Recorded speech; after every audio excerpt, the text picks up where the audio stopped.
Ses yeux exorbités ou son sourire inquiétant, difficile de dire ce qui fait le plus peur. Depuis quelques semaines, ce visage apparaît régulièrement sur les réseaux sociaux. Mi-femme, mi-oiseau, elle se fait appeler Momo. Elle entre en contact avec des adolescents et exige qu'ils relèvent des défis. Sortir seule la nuit, sauter d'un balcon. En cas de refus, Momo menace de dévoiler des détails de leur vie privée et envoie des photos horribles.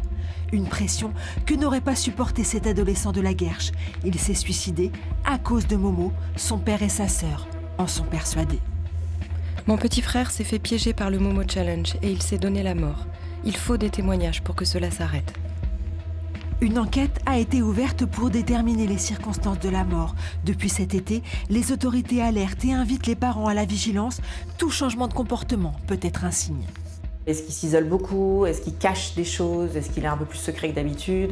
Voire est-ce qu'il va moins à l'école? Est-ce qu'il a moins de réussite scolaire? Est-ce qu'il adhère moins à des choses qui lui plaisaient avant? Et puis malheureusement, dans ce type de défi, il y a des signes parfois physiques parce que ce type de défi pousse les jeunes à se faire des scarifications. Donc effectivement, il peut y avoir des signes physiques sur les chevilles, sur les jambes, sur les avant-bras, sur les poignets. L'adolescence est une période difficile. Les jeunes ont besoin de prouver des tas de choses. Cela en fait des proies faciles. C'est un âge où ils aiment prendre des risques, ils ont le goût du risque, les adolescents. Pour la plupart, ils font les choses, comme on dit, pour la première fois de leur vie, tout. Donc ils vont aller titiller le danger, parce que se mettre en danger, c'est avoir le sentiment que si on réussit à passer un danger, on est fort. Comme en adolescence, en fait, on a peu de confiance en soi, on pense qu'on est fragile, on a besoin de se mesurer à des choses plus fortes pour se sentir fort soi-même. Sur les réseaux sociaux, des youtubeurs, notamment les Anonymous, expliquent le phénomène.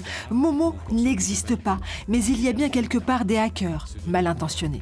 Beaucoup d'ados voient dans cette expérience une manière de se faire peur. Les utilisateurs de ce personnage supposé sont des hackers dans le but de pirater le contenu de smartphones des personnes mordant à l'hameçon. Pour les parents, la situation est difficile.